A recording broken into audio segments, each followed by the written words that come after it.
Salmo capítulo 34, versículo 10 da Bisa, leão chiquito sí tem necessidade e tá passa hambre, mas esnão que tá busca Senhor, não tem falta de nenhum coisa bom.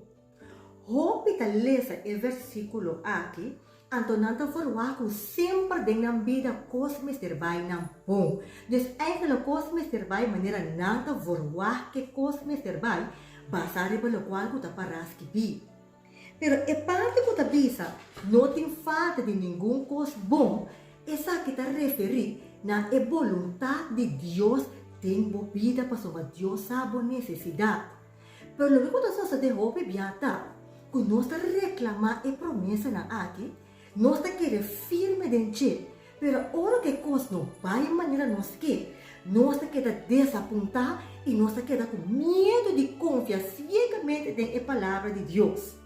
Agora, como nós portem e paz, apesar que é promessa que nós a reclamar, é coisa a cumprir maneira nossa verwacht. É coisa que também solamente, ora que nós larga espaço para Deus cumprir a promessa conforme sua vontade. Essa que é do lobo bia. Nós reclamar a promessa e nós larga espaço para Deus cumprir conforme sua vontade. Deus sabe que está melhor pago, pois é coisa que você pede, é coisa que você reclamar a Deus, é coisa que você voar Deus assim.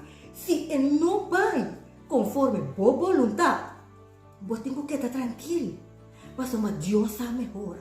Deus a vontade sempre está melhor na vida, pois com a promessa está real, sim. Como tu credente, sim. Deus está cambia, não. Deus por falha, não.